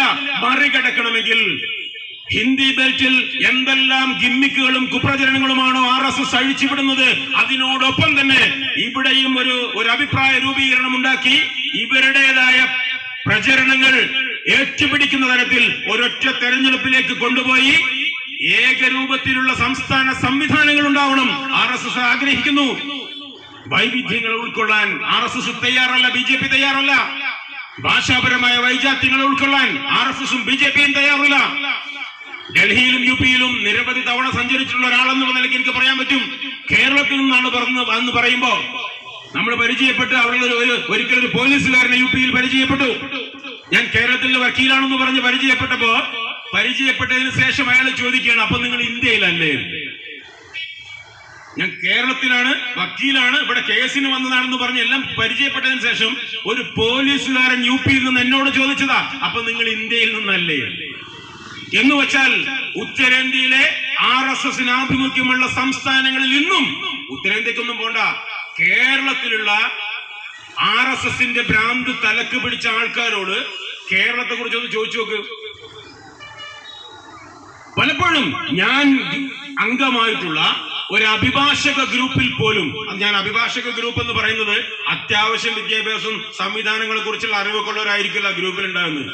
ഇപ്പോഴും നഖം എന്നെഴുതുന്ന ഖ ചേർത്ത് അൽ കേരളം എന്നാണ് കേരളത്തെ കുറിച്ച് ഈ പറയുന്ന സംഖ്യകളെന്ന് നമ്മൾ വിശ്വസിക്കുന്ന ആളുകൾ ഇപ്പോഴും പറയും. കേരളത്തിൽ നിന്നുകൊണ്ട് ഈ കേരളത്തിൽ ജീവിച്ച് കാലാകാലങ്ങളായി നമ്മുടെ സംസ്ഥാനം ആർജിച്ചെടുത്ത സൗകര്യങ്ങളെ മുഴുവൻ ആസ്വദിച്ചുകൊണ്ട് ഇവിടെയുള്ള വിദ്യാഭ്യാസ രംഗത്തെ പുരോഗതി, ആരോഗ്യ രംഗത്തെ പുരോഗതി, സാംസ്കാരിക രംഗത്തെ പുരോഗതി, മറ്റെല്ലാ രംഗത്തും ഇല്ലേ നമ്മൾ ആർജിച്ചെടുത്ത ഒരു പുരോഗതിയാണ്. ഇന്ത്യ രാജ്യത്തെ വിവിധ സംസ്ഥാനങ്ങളെടുത്ത് താരതമ്യം ചെയ്യുമ്പോൾ വേറിട്ട് നിൽക്കുന്ന ഒരു സംസ്ഥാനമാണ് കേരളം. ആ കേരളത്തിന്റെ സകല സൗകര്യങ്ങളെയും പുരോഗതികളെയും ഉൾക്കൊണ്ടുകൊണ്ട് ആസ്വദിച്ചുകൊണ്ട് ജീവിക്കുന്ന ഒരു സംഘപരിവാരക്കാരൻ പോലും ഈ കേരളത്തെ പരിഹസിച്ചുകൊണ്ട് അൽ കേരളം എന്ന് പറയുന്നുണ്ടെങ്കിൽ ഉത്തരേന്ത്യക്കാരന്റെ, UP-ക്കാരന്റെയും ഡൽഹിക്കാരന്റെയും ഗുജറാത്തുകാരന്റെയും ഒക്കെ മാനസികാവസ്ഥ നമുക്ക് ഊഹിക്കാവുന്നതേ ഉള്ളൂ. RSSന് അത്ര എളുപ്പം കയറി വരാൻ പറ്റാത്തൊരു സംസ്ഥാനമാണ് എന്നുള്ള ഒരൊറ്റ കാരണം കൊണ്ട് കേരളത്തെ ഇന്ത്യ രാജ്യത്തെ ഒരു സംസ്ഥാനമായി പോലും അംഗീകരിക്കാൻ ഇന്നും സംഘപരിവാരക്കാരൻ തയ്യാറല്ല എന്നുള്ളതാണ് നമ്മൾ മനസ്സിലാക്കേണ്ടത്. അത് തന്നെയാണ് RSSകാരന്, BJP-ക്കാരന് നമ്മുടെ ഭരണഘടനയോടുള്ള പ്രശ്നവും. കാരണം എന്താ, ഭരണഘടനയുടെ ആമുഖത്തിൽ തന്നെ വളരെ കൃത്യമായി ഈ നാനാത്വത്തിൽ ഏകത്വവും വൈജാത്യങ്ങളെയും നമ്മുടെ ബഹുസ്വരതയെയും ജനാധിപത്യ മൂല്യങ്ങളെയും മതേതരത്വത്തെ കുറിച്ചും ഒക്കെ പറഞ്ഞിട്ടുണ്ട്. ആ ഭരണഘടന ബാക്കി ഭാഗമൊക്കെ അമെൻഡ് ചെയ്താലും ഭരണഘടനയുടെ ആമുഖം മാത്രം നിലനിൽക്കുമ്പോൾ തന്നെ ഇന്ത്യ എന്താണെന്ന് നിർവചിക്കാൻ മാത്രം ബൃഹത്തായ ഒരു സാധനമാണ് മഹാനായ ബാബാ സാഹിബ് അംബേദ്കർ ഇന്ത്യ രാജ്യത്തിന് തന്നേച്ചു പോയിട്ടുള്ളത്. അത് തന്നെയാണ് ഭരണഘടനയോട് ഇവർക്കുള്ള പ്രശ്നം. ഭരണഘടനയോട് ഇവർക്കുള്ള പ്രശ്നം അതാ. ഇവര് പറയുന്നില്ല ആ ഭരണഘടന നിലനിൽക്കുമ്പോ RSS പറയുന്ന രീതിയിൽ ഈ രാജ്യത്തെ മാറ്റിയെടുക്കാൻ ഇവർക്ക് സാധ്യമല്ല. നമ്മുടെ ഭരണഘടനയിൽ ഇത് മാത്രമല്ല, സാമൂഹ്യ നീതിയിൽ അധിഷ്ഠിതമായ വലിയ ഭാഗങ്ങൾ, ആമുഖം മുതൽ ഡയറക്റ്റീവ് പ്രിൻസിപ്പിൾസ് എന്ന് പറയുന്ന നിർദ്ദേശക തത്വങ്ങൾ എന്ന് പറയുന്ന ഇന്ത്യൻ ഭരണഘടനയുടെ ഏറ്റവും അവസാന ഭാഗം വരെ ബാബാ സാഹിബ് അംബേദ്കർ കൃത്യമായി അതിൽ എഴുതി വെച്ചിട്ടുണ്ട്. എന്തുകൊണ്ടാണ്? അദ്ദേഹം ജീവിച്ചു തീർത്ത, അദ്ദേഹം അനുഭവിച്ചു തീർത്ത തന്റെ സ്വന്തം ജീവിതാനുഭവങ്ങളിൽ നിന്നാണ്. കാരണം എന്താ, അംബേദ്കർ ഒരു ദലിതനായിരുന്നു. ദലിതനായ അംബേദ്കർ അദ്ദേഹം ജീവിച്ച ജീവിതം, അദ്ദേഹം അനുഭവിച്ച അനുഭവങ്ങൾ, അദ്ദേഹത്തിന് നേരിടേണ്ടി വന്ന ഉച്ചനീചത്വത്തിന്റെ കൈപ്പേറിയ ദിനങ്ങൾ, അദ്ദേഹത്തിന്റെ സമുദായം എവിടെയാണ് കിടക്കുന്നതെന്നുള്ള കൃത്യമായ അറിവ്, കൃത്യമായ തിരിച്ചറിവ് ആ ദലിത് വിഭാഗങ്ങളെ ഇന്ത്യ രാജ്യം സ്വതന്ത്രമാകുമ്പോൾ സ്വതന്ത്ര ഭാരതത്തിൽ താൻ അനുഭവിച്ച ദലിതൻ എന്നുള്ള നിലയ്ക്ക് തന്റെ സമുദായം, തന്റെ വിഭാഗം അനുഭവിച്ച യാതനകളെ മറികടക്കാൻ സ്വാതന്ത്ര്യം കയ്യിൽ കിട്ടുന്ന ഇന്ത്യക്ക് സാധിക്കേണ്ടതുണ്ട് എന്ന് തിരിച്ചറിഞ്ഞുകൊണ്ട് ഇന്ത്യ രാജ്യത്തിന്റെ ഭരണഘടനയിൽ റിസർവേഷൻ ഉൾപ്പെടുത്തി, അധസ്ഥിത പിന്നാക്ക ജനവിഭാഗങ്ങൾക്ക് മുന്നോട്ട് വരാൻ ആവശ്യമായ സകലതും ഉൾപ്പെടുത്തി. പക്ഷേ ഈ ശൂദ്രന്മാരുടെ താഴേക്കുള്ളവരൊന്നും മനുഷ്യരല്ല എന്ന് വിശ്വസിക്കുന്ന സംഘപരിവാർ പ്രത്യയശാസ്ത്രത്തിന് ഹെഡ്ഗാവറിന്റെയും ഗോൾവാൾക്കറിന്റെയും മനുസ്മൃതിയിൽ അധിഷ്ഠിതമായ, ബ്രാഹ്മണാധിപത്യത്തിൽ അധിഷ്ഠിതമായ ഹിന്ദു രാഷ്ട്രത്തിന് ഇതൊന്നും ഉൾക്കൊള്ളാൻ സാധിക്കുകയില്ല. എന്തറിഞ്ഞിട്ടാണെന്ന് അറിയില്ല, ഇന്ത്യ രാജ്യത്ത് 85% വരുന്ന ദലിത് വിഭാഗങ്ങൾ ഞങ്ങളും ഹിന്ദുക്കളാണെന്ന് പറഞ്ഞുകൊണ്ട് RSSന്റെ പിറകെ പോകുന്നത് എന്തുകൊണ്ടാണെന്ന് എനിക്ക് മനസ്സിലാക്കാൻ സാധിച്ചിട്ടില്ല. കാരണം എന്താ, ആ പറയുന്ന ഇന്ന് RSSനും BJP-ക്കും സിന്ദാബാദ് വിളിക്കുന്ന ദലിത് പിന്നോക്ക ജനവിഭാഗങ്ങൾ ഉണ്ടെങ്കിൽ അവര് മനസ്സിലാക്കേണ്ടത്, നിങ്ങളെ RSSകാരനായ മനുഷ്യനായി പോലും, ബാക്കിയൊക്കെ പോട്ടെ, RSSകാരന്റെ ജാതിക്കൊപ്പം ഇരുത്താൻ തയ്യാറല്ല. ബ്രാഹ്മണന്റെ ഔന്നത്യത്തിനനുസരിച്ച് ബ്രാഹ്മണാധിപത്യത്തിന് താഴെയുള്ള ബ്രാഹ്മണ ജാതിക്ക് താഴെയുള്ള ഒരു വിഭാഗങ്ങളെയും അവർ അംഗീകരിച്ചിട്ടില്ലെന്ന് മാത്രമല്ല, RSSന്റെ കൊടി പിടിച്ച് സിന്ദാബാദ് വിളിക്കുന്ന ദലിതനോട് ചോദിക്കുന്നത്, നിങ്ങളെയൊക്കെ മനുഷ്യരായി പോലും കരുതാൻ ബ്രാഹ്മണാധിപത്യം തയ്യാറായിട്ടില്ല. ആ ബ്രാഹ്മണാധിപത്യത്തിന്റെ ചാതുർവർണ്ണ വ്യവസ്ഥ എഴുതിയുണ്ടാക്കിയ മനുസ്മൃതിയാണ് ഇന്ത്യ രാജ്യത്ത് ഞങ്ങൾക്ക് സമ്പൂർണ്ണ അധികാരം കിട്ടിയാൽ നടപ്പിലാക്കാൻ പോകുന്നതെന്ന് പറയുന്ന RSSന് ജയ് വിളിക്കാൻ, RSSന്റെ കൊടി പിടിക്കാൻ ദലിത് സഹോദരങ്ങളെ നിങ്ങൾക്ക് എങ്ങനെ സാധിക്കുന്നുവെന്നാണ് ഞാൻ ചോദിക്കുന്നത്. സാമൂഹ്യ അവസ്ഥയെ കുറിച്ച് ചിന്തിക്കണ്ടേ? ചരിത്രം വിശകലനം ചെയ്തുകൊണ്ട് നിങ്ങളുടെ പൂർവികർ വേദം ഉരുവിട്ടതിന്റെ പേരിൽ നാവ് പിഴുതെടുക്കപ്പെട്ടവരാണ്. വേദം അറിഞ്ഞോ അറിയാതെയോ കേട്ടുപോയതിന്റെ പേരിൽ ചെവി, നിങ്ങളുടെ മുതുമുത്തശ്ശിമാർക്ക് അവരുടെ നഗ്നത മറക്കാൻ, മാറുമറക്കാൻ ഈ കേരളത്തിൽ പോലും, കേരളത്തിന്റെ തെരുവോരങ്ങളിൽ സമരം ചെയ്യേണ്ടി വന്നിട്ടുണ്ട്.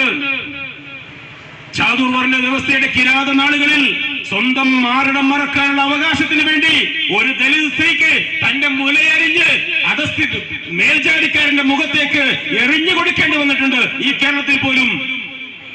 ദലിത് സഹോദരങ്ങളെ, നിങ്ങൾ എങ്ങനെയാണ് RSSന് ജയ് വിളിക്കുന്നത്? ചാതുർവർണ്ണത്തെ തള്ളിപ്പറയാത്ത, ബ്രാഹ്മണാധിപത്യം ഉൾക്കൊള്ളുന്ന മനുസ്മൃതിയെ ഇന്നും താലോലിക്കുന്ന സംഘപരിവാരത്തിന് ജയ് വിളിക്കാൻ നിങ്ങൾക്ക് എങ്ങനെ സാധിക്കുന്നു? ചരിത്രം നിങ്ങളെയാണ് കുറ്റപ്പെടുത്തുക.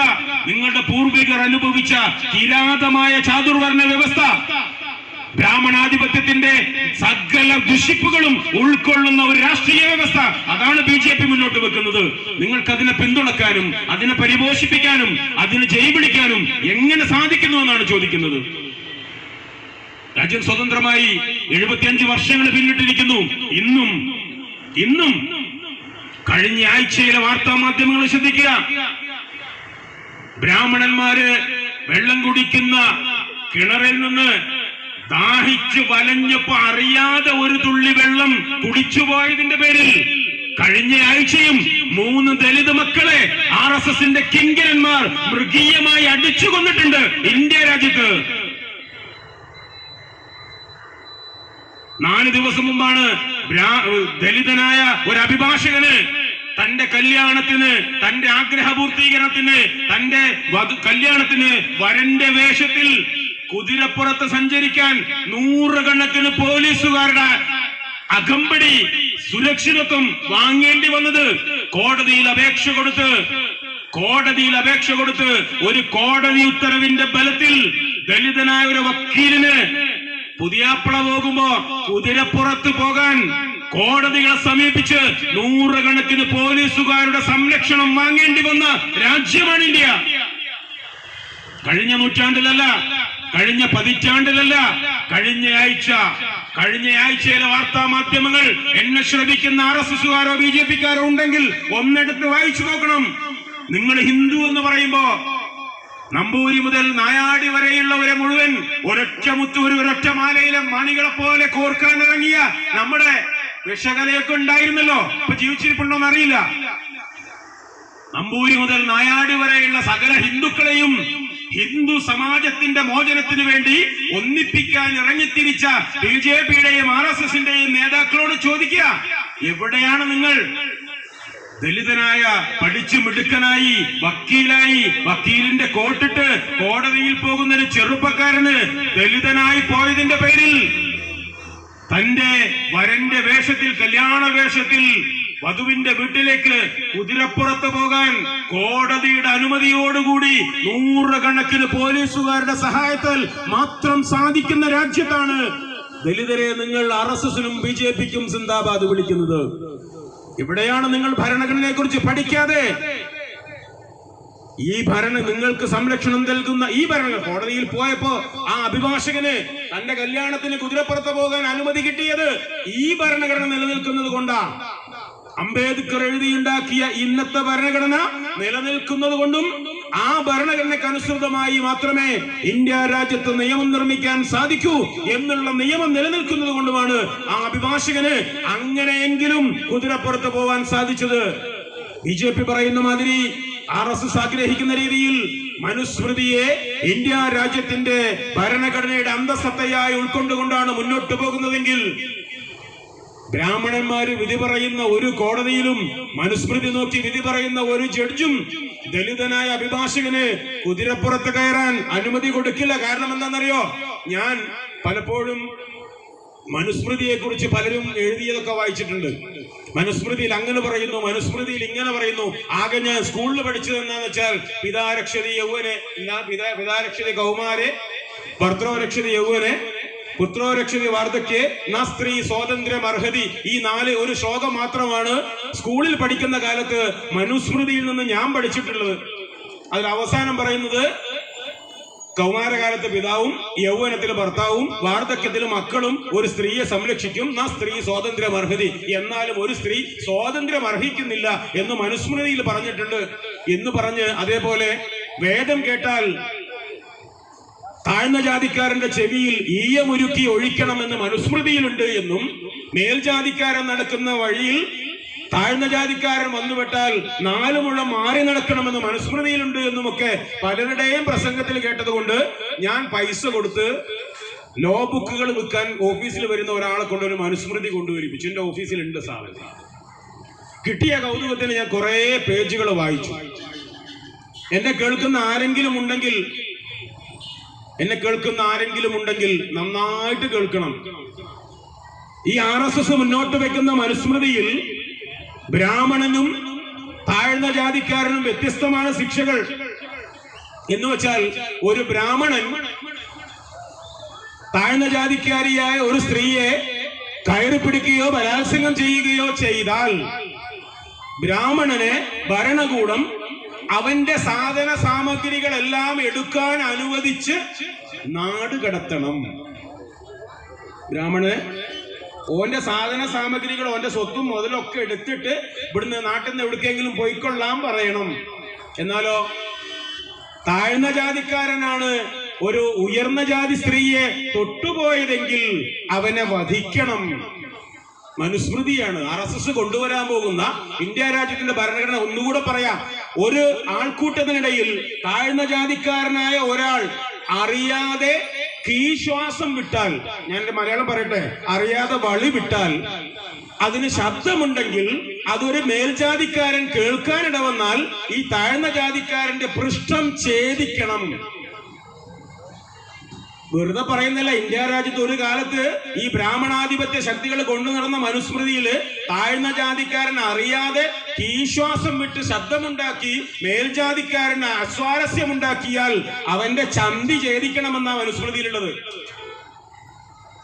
ഈ മനുസ്മൃതിയാണ് ഇന്ത്യ രാജ്യത്തിന്റെ ഭരണഘടനയായി കൊണ്ടുവരാൻ RSS ആഗ്രഹിക്കുന്നതും പരിശ്രമിക്കുന്നതും. അവർക്ക് അംബേദ്കറെ പറ്റില്ല, അവർക്ക് ഭരണഘടനയെ പറ്റില്ല, അവർക്ക് ജനാധിപത്യം ഉൾക്കൊള്ളാനാകില്ല, മതേതരത്വത്തെ കുറിച്ച് പറയാൻ പറ്റില്ല. ഡെമോക്രസി എന്നുള്ള വാക്ക്, സെക്യുലറിസം എന്നുള്ള വാക്ക്, അത് രണ്ടും ഇന്ത്യയുടെ മതേതര ഭരണഘടനയുടെ ആമുഖത്തിൽ നിന്ന് തന്നെ മാറ്റണമെന്ന് RSSഉം BJPയും പറയുന്നുണ്ടെങ്കിൽ കാരണം ഇതാണ് ഇവരെ കൊണ്ടുവരാൻ ഉദ്ദേശിക്കുന്ന സാധനം. പറഞ്ഞു വന്നത്, ഇന്ത്യ രാജ്യത്തിന്റെ മഹത്തായ ഭരണഘടനയെ സമൂലം ഇല്ലാതെയാക്കിക്കൊണ്ട്, നശിപ്പിച്ചുകൊണ്ട് RSSന്റെ ഹിന്ദുത്വ പ്രത്യയ ശാസ്ത്രത്തെ ഈ രാജ്യത്ത് സ്ഥാപിക്കുമ്പോ RSSന് അവര് മുന്നോട്ട് വെക്കുന്ന രാഷ്ട്രം സ്ഥാപിതമായിരിക്കുന്നു എന്ന് അപ്പോഴേ തോന്നുള്ളൂ. അംബേദ്കറെ വിമർശിക്കുന്നതിന് വേറെയും കാരണങ്ങളുണ്ട്. കാരണം എന്താ? ചാതുർവർണ്ണ വ്യവസ്ഥയിൽ കൃത്യമായി അതിന്റെ ബ്രാഹ്മണാധിപത്യത്തെ നിശ്ചിതമായ ഭാഷയിൽ അംബേദ്കർ വിമർശിച്ചിട്ടുണ്ട് പല തവണ.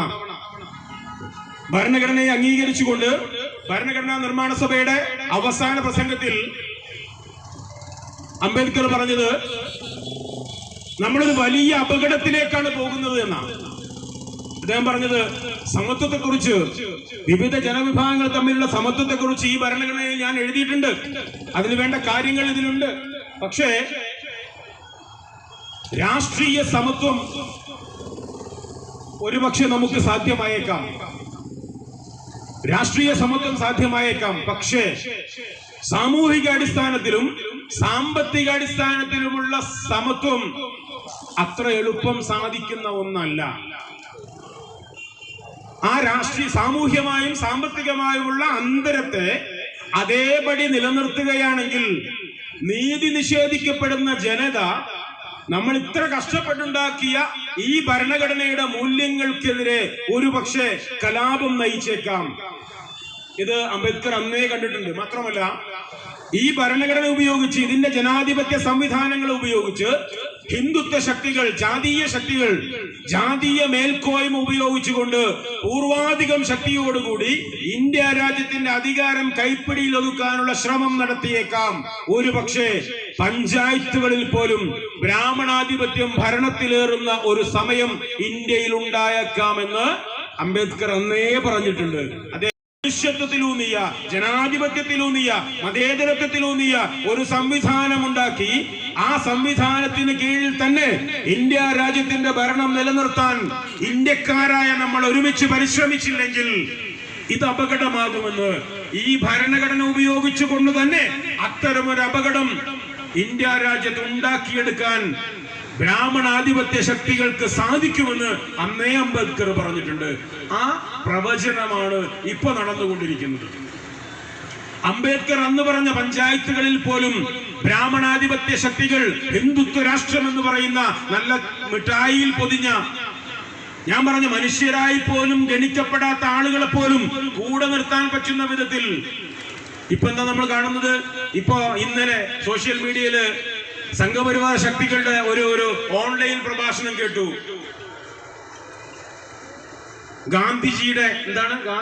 ഗാന്ധിജിയുടെ വധത്തിന്റെ കാണാപ്പുറങ്ങൾ. ആരാ ക്ലാസ് എടുക്കണം?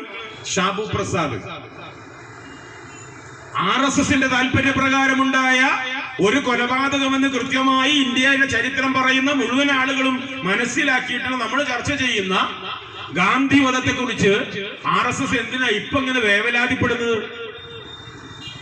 RSS വേവലാതിപ്പെടുന്ന കാര്യമില്ലല്ലോ. RSSകാരനാണെന്ന് അഭിമാനിക്കുന്ന ആളുകളാ ഗാന്ധിജിയെ കൊന്നത്. ഇപ്പോ അതിന്റെ കാണാപ്പുറത്ത് വേറെന്തൊക്കെയോ ഉണ്ട്, ഞങ്ങൾ അതിന്റെ ആൾക്കാരല്ല എന്ന് പറയാൻ ഇവരിങ്ങനെ ശ്രമിക്കുക. മറ്റൊരു ഭാഗത്ത് അംബേദ്കറുടെ, ഡൽഹിയിൽ തെരഞ്ഞെടുപ്പ് നടക്കുന്നു, അതുമായി ബന്ധപ്പെട്ട പ്രചരണങ്ങളിൽ അംബേദ്കറുടെ ഫോട്ടോ ഉപയോഗിച്ചുകൊണ്ട് BJP പ്രചരണം നടത്തുന്നു. ഇതന്നെ അംബേദ്കർ പറഞ്ഞത്. ഈ ഭരണഘടന ഉപയോഗിച്ചുകൊണ്ട് എന്നെ അദ്ദേഹം പറഞ്ഞിട്ടുള്ളൂ, എന്നെ തന്നെ ഉപയോഗിച്ചുകൊണ്ട് എന്നന്ന് അദ്ദേഹം പറഞ്ഞില്ല. അംബേദ്കറിനെ എന്നെപ്പോലും ഉപയോഗിച്ചുകൊണ്ട് ഹിന്ദുത്വ ശക്തികൾ അധികാരം കൈയടക്കാൻ ശ്രമിക്കുമെന്ന് അദ്ദേഹം പറഞ്ഞിട്ടില്ലെന്ന് മാത്രം. പറഞ്ഞു വന്നത്, ഈ അപകടകരമായ സാഹചര്യത്തിൽ രാജ്യത്തിന്റെ നിലനിൽപ്പിന് വേണ്ടി പൊരുതാൻ, രാജ്യത്തിന്റെ നിലനിൽപ്പിന് വേണ്ടി ഈ രാജ്യം നശിപ്പിക്കാൻ ശ്രമിക്കുന്നവർക്കെതിരെ കൃത്യമായ നിലപാടെടുക്കാൻ രാജ്യത്തെ സ്നേഹിക്കുന്ന ആളുകൾ എന്നുള്ള നിലയ്ക്ക് എന്നെ ശ്രമിക്കുന്ന മുഴുവൻ ആളുകൾക്കും സാധിക്കേണ്ടതുണ്ട്. Social democratic party of India SDPI ഇത് വിളിച്ചു പറയുമ്പോ ചില ആളുകൾ ചോദിക്കുന്നത്, ഇതൊക്കെ പറയുന്നത് നിങ്ങളാണോന്നാ? ഞങ്ങൾ തന്നെയാണ് പറയുന്നത്. കാരണം എന്താ? 2009 ഈ പാർട്ടി രൂപീകരിച്ചതിന് ശേഷം ഞങ്ങൾ മുന്നോട്ട് വെച്ചിട്ടുള്ള രാഷ്ട്രീയം നിങ്ങൾ വിശകലനം ചെയ്യണം. ഞങ്ങൾക്കെതിരെ വന്നിട്ടുള്ള ആരോപണങ്ങൾ നിങ്ങൾ വിശകലനം ചെയ്യണം. ഇന്ത്യ രാജ്യത്ത് ഞങ്ങൾ ഒരു കലാപവും നടത്തിയിട്ടില്ല, ഒരു ബോംബ് സ്ഫോടനവും SDPIക്കാരും പ്രതിയായിട്ടില്ല, ഒരു കലാപത്തിന്റെ പേരിലും ബലാത്സംഗങ്ങൾ നടത്താൻ ഞങ്ങൾ തയ്യാറായിട്ടില്ല, അകാരണമായി ഒരു മനുഷ്യനെയും കൊല്ലാനും ഞങ്ങൾ മുന്നോട്ട് വന്നിട്ടില്ല, കലാപങ്ങളില്ല. എന്നിട്ടോ ആയിരക്കണക്കിന് കലാപങ്ങളിൽ മനുഷ്യ രക്തത്തിന്റെ മണം കയ്യിൽ ഇപ്പോഴും സ്മെല്ല് ചെയ്താൽ കിട്ടുന്ന RSS രാജ്യം ഭരിക്കുമ്പോ നമ്മളെ കുറിച്ച്, SDPIയെ കുറിച്ച്, രാജ്യത്തെ കുറിച്ച് പറയാൻ ഇപ്പോഴും കുറച്ചു മുമ്പ് പോലീസുകാർ നമ്മുടെ ഫോട്ടോ എടുക്കുന്നത് കണ്ടു. എനിക്കറിയില്ല അവരുടെ മനോഭാവം എന്താണ്. അവർ ജോലി ചെയ്യണം, അത് പ്രശ്നമൊന്നുമില്ല. പക്ഷേ റിപ്പബ്ലിക് ദിനത്തിൽ അംബേദ്കർ സ്ക്വയർ എന്ന് പേര് പറഞ്ഞ് ഇങ്ങനെ പരിപാടി നടത്താൻ ഇവരാരാന്നാ അങ്ങനെ തോന്നുകയാണ്. സ്വാതന്ത്ര്യ ദിനത്തിൽ പരിപാടി നടത്തിയാൽ, അല്ല അത് നിങ്ങൾ നടത്താൻ പറ്റില്ല, അതൊക്കെ ഞങ്ങളല്ലേ നടത്തേണ്ടത്. ഞാൻ പറയുന്നത് ഇത് ഇവിടെ ജോലി ചെയ്യുന്ന ആളുകളുടെ പ്രശ്നമല്ല, ഈ ജോലി ഏൽപ്പിക്കുന്ന ചില ഏമാന്മാരുടെ പ്രശ്നമാണ്. നമ്മൾ നേരത്തെ പറഞ്ഞല്ലോ, അജിത് കുമാറൊക്കെയാണല്ലോ മേലെ ഇരിക്കുന്നത്, MR അജിത് കുമാറൊക്കെയാണ് മേലെ ഇരിക്കുന്നത്. കൊലപാതകങ്ങളും മയക്കുമരുന്ന് കച്ചവടവും ബലാത്സംഗവും കള്ളപ്പണം ഉണ്ടാക്കലും അനധികൃത സ്വത്ത് സമ്പാദനവും ഒക്കെ ഉണ്ടായിട്ടും അതിനൊക്കെ എതിരെ അന്വേഷണം നടക്കുമ്പോഴും കേരളത്തിന്റെ പോലീസ് ആസ്ഥാനത്ത് തലപ്പത്ത് നല്ല ഒന്നാം തരം കസേരയിൽ അയാൾ ഇരിക്കുക. RSSനോടാണ് കൂറ് എന്ന് പറയാതെ പറഞ്ഞുകൊണ്ട് RSSന്റെ ദേശീയ നേതാക്കൾ കേരളത്തിൽ വരുമ്പോഴേക്ക് ഓടി പാഞ്ഞ് ചെന്ന് പാദസേവ നടത്തുന്ന പോലീസിന്റെ ഉന്നത നേതാക്കള് ഇപ്പോഴും കേരള പോലീസിന്റെ തലപ്പത്തിരിക്കുമ്പോ നിങ്ങൾക്കൊന്നും റിപ്പബ്ലിക് ദിനം നടത്താനുള്ള അധികാരമൊന്നും ഉണ്ടാവില്ല, അവകാശമൊന്നും ഉണ്ടാവില്ല. ഏതൊരു ചാനലില് കഴിഞ്ഞ ദിവസം ഒരു ചർച്ചയിൽ എന്തോ അമേരിക്കയെ കുറിച്ച് പറയുമ്പോ, ഫലസ്തീനെ കുറിച്ച് പറയുമ്പോ ഒരു ചാനലുകാരൻ പറയാ ഇത് മോദിയുടെ ഇന്ത്യയാണ്. ഇത് മോദിയുടെ ഇന്ത്യയാണ്, ബാക്കിയുള്ളവരൊക്കെ എന്താ പുക? എന്റെ മോൻ ചോദിക്കണമായിരിക്കും. ഈ രാജ്യത്തെ ജവാന്മാരെ രാഷ്ട്രീയ താല്പര്യത്തിന് വേണ്ടി കുരുതി കൊടുത്തു എന്ന് സൈന്യത്തിലെ ഉന്നത ഉദ്യോഗതലത്തിലുണ്ടായിരുന്ന ആളുകൾ തെളിവ് സഹിതം പുറത്തുവിടുമ്പോഴും ഇവര് രാജ്യസ്നേഹം പറയാ. ബാക്കിയുള്ളവന്റെ രാജ്യസ്നേഹത്തെ, ദേശക്കൂറിനെ ചോദ്യം ചെയ്യാം. ഭരണഘടന അവർ മാനിക്കില്ല. സുപ്രീം കോടതി വിധിയെ പോലും അവർക്ക് ബഹുമാനമില്ല. രാജ്യത്തെ ഒരു മതേതര രാജ്യം, മതേതര ഭരണഘടനയാണുള്ളത്, ജനാധിപത്യ രാജ്യമാണ്, ബഹുസ്വരതയാണ് ഇവിടെ ഉള്ളത്. അതൊന്നും ഞങ്ങൾക്ക് പ്രശ്നമില്ല. പക്ഷെ ഞങ്ങള് ദേശസ്നേഹികളാ, ഞങ്ങളാണ് ഇന്ത്യക്കാര്, ഞങ്ങളാണ് രാജ്യത്തോട് സ്കൂറുള്ള ആൾക്കാര്, നിങ്ങളൊക്കെ പുറത്തു പോവേണ്ടവരാ, നിങ്ങളൊക്കെ രാജ്യത്തിന്റെ ശത്രുക്കളാ എന്ന് ഇവരെങ്ങനെ പറയാ? ഇങ്ങനെയൊക്കെ പറയുന്നത് കൊണ്ടാണ് ഞങ്ങൾക്കും ഇങ്ങനെയൊക്കെ പറയേണ്ടി വരുന്നത്. ഇത് നിങ്ങൾ എന്തൊക്കെ പറഞ്ഞാലും, നിങ്ങൾ ആരെയൊക്കെ പിടിച്ച് ജയിലിലിട്ടാലും, നിങ്ങൾ എത്രയൊക്കെ കേസെടുത്താലും, നിങ്ങൾ എങ്ങനെ ഞങ്ങൾ തീവ്രവാദിയാണ്, ഭീകരവാദിയാണ് എന്നൊക്കെ വിളിച്ചാലും, ഞങ്ങൾ ഇങ്ങനെ തെരുവോരങ്ങളിൽ വന്നു നിന്ന് ഈ പറയാനുള്ളതൊക്കെ പറയും, അല്ലേ? ഞങ്ങളിതൊക്കെ പറയും. അല്ലെങ്കിൽ ഇന്ത്യ രാജ്യത്ത് ഒരു 10-30 കോടി മുസ്ലിങ്ങളുണ്ട്. അതിനേക്കാൾ കൂടുതൽ ഒരു 10-60-70 കോടിന്റെ അപ്പുറത്ത് ദലിതുകളുണ്ട്. ഈ രണ്ട് വിഭാഗങ്ങളെയും RSSന്റെ പ്രത്യയശാസ്ത്രത്തിന്റെ ഭാഗമായി നിങ്ങൾക്ക് ഇഷ്ടമല്ല എങ്കിൽ ഇവരെയൊക്കെ ഉന്മൂലനം ചെയ്ത് വംശശുദ്ധീകരണം നടത്തി നിങ്ങളുടെ ആര്യൻ അധിനിവേശ ശക്തികളുടെ ബ്രാഹ്മണാധിപത്യത്തിന്റെ ശുദ്ധിയോടുകൂടി ഒരു ഹിന്ദു രാഷ്ട്രം സ്ഥാപിക്കാനാണ് RSS ഉദ്ദേശിക്കുന്നതെങ്കിൽ ഈ 10-30 കോടി മുസ്ലിങ്ങളെയും 10-65 കോടി ദലിതുകളെയും മുഴുവനായിട്ട് അങ്ങോട്ട് കൊന്നു തീർക്കണം. എളുപ്പാവൂല. കുറച്ച് പണിയുണ്ടാവും. പശുവിന് എന്താ പറയാ, ഗോ സംരക്ഷണത്തിന്റെ പേര് പറഞ്ഞ് പാവപ്പെട്ട ദലിതനെയും മുസ്ലിങ്ങളെയും തല്ലിക്കൊല്ലുകയും ഇന്ത്യയിൽ നിന്ന് ആയിരക്കണക്കിന് ടൺ പശുവിന്റെ മാംസം കയറ്റി അയക്കുന്ന അൽ കബീറിന് സംരക്ഷണം കൊടുക്കുകയും അവരുടെ ഫണ്ട് വാങ്ങുകയും ചെയ്യുന്ന ആ രീതി ഉണ്ടല്ലോ, അത് ഇതിൽ എളുപ്പാവൂല. പറയാനൊക്കെ എളുപ്പാ. പക്ഷേ ഇന്ത്യ എന്ന് പറയുന്ന ആശയത്തെ കൊല്ലാൻ, ഇന്ത്യ എന്ന് പറയുന്ന ഐഡിയയെ കൊല്ലാൻ ഒരു RSSകാരനും സാധ്യമല്ല. അതിന് ഞങ്ങളോട് അനുവദിക്കുകയുമില്ല എന്നാണ് ഇവിടെ ഞങ്ങൾക്ക് പറയാനുള്ളത്. ഈ രാജ്യം ഞങ്ങളുടെയൊക്കെ പൂർവികർ രക്തം കൊടുത്ത്, ജീവൻ കൊടുത്ത്, ജീവൻ പണയപ്പെടുത്തി ജയിലറകളിൽ കഴിഞ്ഞ് അങ്ങനെ പൊരുതി നേടിയതാ. അങ്ങനെ പൊരുതി നേടിയ ഒരു രാജ്യത്തിന്റെ സ്വാതന്ത്ര്യമാണ് ഞങ്ങൾ അനുഭവിക്കുന്നത്. ഒരു RSSകാരന്റെയും വീട്ടിൽ നിന്ന് ഞങ്ങൾക്ക് കൊണ്ടുതന്ന ഔദാര്യമല്ല ഞങ്ങൾ ചോദിക്കുന്നത്. അതിനുവേണ്ടി ഒരാളുടെ മുന്നിലും കെഞ്ചാനും ഞങ്ങൾ തയ്യാറല്ല.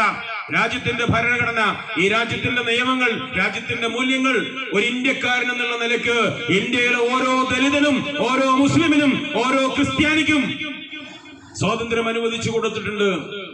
ഹിന്ദുമത വിശ്വാസികളെ പോലെ ക്രിസ്ത്യാനികൾക്ക് ജീവിക്കണം, ഹിന്ദുമത വിശ്വാസികളെ പോലെ മുസ്ലിങ്ങൾക്ക് ജീവിക്കണം, ഹിന്ദുമത വിശ്വാസികളെ പോലെ നിങ്ങൾ കൂട്ടിക്കെട്ടിയ, നിങ്ങളെ കൂടെ കൂട്ടാൻ വേണ്ടി മാത്രം കൂട്ടിക്കെട്ടിയ ദലിതുകൾക്കും ജീവിക്കണം. ആരുടെയെങ്കിലും കിണറ്റിൽ നിന്ന് വെള്ളമെടുത്തതിന്റെ പേരിൽ ഉയർന്ന ജാതിക്കാരൻ മുടിവെട്ടുന്ന ബാർബർ ഷോപ്പിലേക്കൊന്നും അറിയാതെ എത്തി നോക്കിയതിന്റെ പേരിൽ പച്ചക്ക് തൊലി പൊളിക്കപ്പെടുന്ന ദലിതനുണ്ടല്ലോ, അവനും ഇന്ത്യ രാജ്യത്ത് ജീവിക്കാൻ അവകാശമുണ്ട്. അതാണ് ഞങ്ങൾ പറയുന്നത്. അതുകൊണ്ട് നിങ്ങൾ എത്ര കാലം ഭരണത്തിലിരുന്നാലും നിങ്ങൾക്ക് മുന്നിൽ ഓച്ചാനിച്ചു നിന്നുകൊണ്ട്, നിങ്ങൾക്ക് മുന്നിൽ മുട്ടുമടക്കിക്കൊണ്ട്, RSSന്റെ തിട്ടൂരത്തിന് വഴങ്ങിക്കൊണ്ട് അടിമകളായി ജീവിക്കാൻ ഞങ്ങൾ അനുവദിക്കുകയില്ല. ഇന്ത്യ രാജ്യത്ത് ഒരു വിഭാഗത്തെയും അങ്ങനെ അടിമകളാക്കി ഭരിക്കാമെന്ന് നിങ്ങൾ വിചാരിക്കരുത് എന്ന് മാത്രം പറഞ്ഞുകൊണ്ട് ഈ റിപ്പബ്ലിക് ദിനത്തിൽ ഓരോ ഇന്ത്യക്കാരനും ഇന്ത്യക്കാരനാണെന്നുള്ള അഭിമാനത്തോടു കൂടി കശ്മീർ മുതൽ കന്യാകുമാരി വരെ പശ്ചിമ ബംഗാളിന്റെ കിഴക്കേ അറ്റം തൊട്ട് രാജസ്ഥാൻ മരുഭൂമിയുടെ പടിഞ്ഞാറേ അറ്റം വരെ ഈ രാജ്യത്തുടനീളം സഞ്ചരിക്കാൻ സ്വാതന്ത്ര്യം കിട്ടുന്ന ഒരു രാജ്യത്തിന് വേണ്ടി ദലിതനെയും മുസ്ലിമിനെയും ഹിന്ദുവിനെയും ക്രിസ്ത്യാനിയെയും മതമുള്ളവനെയും ഇല്ലാത്തവരെയും ഒക്കെ ഒരുമിച്ച് നിർത്തിക്കൊണ്ട് ഈ ധവള നക്ഷത്രാങ്കിത രക്തഹരിത പതാക വാനിൽ ഉയർത്തിപ്പിടിച്ചുകൊണ്ട് 2009 മുതൽ കഴിഞ്ഞ 15 കൊല്ലക്കാലം കൊണ്ട് ഇന്ത്യയുടെ 21 സംസ്ഥാനങ്ങളിൽ ഞങ്ങൾ പ്രവർത്തനം ആരംഭിച്ചിട്ടുണ്ടെങ്കിൽ വരാനിരിക്കുന്ന ഭാവിയിൽ ഇന്ത്യ രാജ്യത്ത് ഭരണഘടന ഉറപ്പു നൽകുന്ന മൂല്യങ്ങളും മുഴുവൻ ഓരോ ഇന്ത്യക്കാരനും ലഭ്യമാകുന്ന ഇന്ത്യയെ കെട്ടിപ്പടുക്കുക തന്നെ ചെയ്യും എന്ന് പ്രഖ്യാപിച്ചുകൊണ്ട് ഞാൻ അവസാനിപ്പിക്കുന്നു. നിങ്ങൾക്ക് നന്ദി. ജയ് ഹിന്ദ്, JSDPI.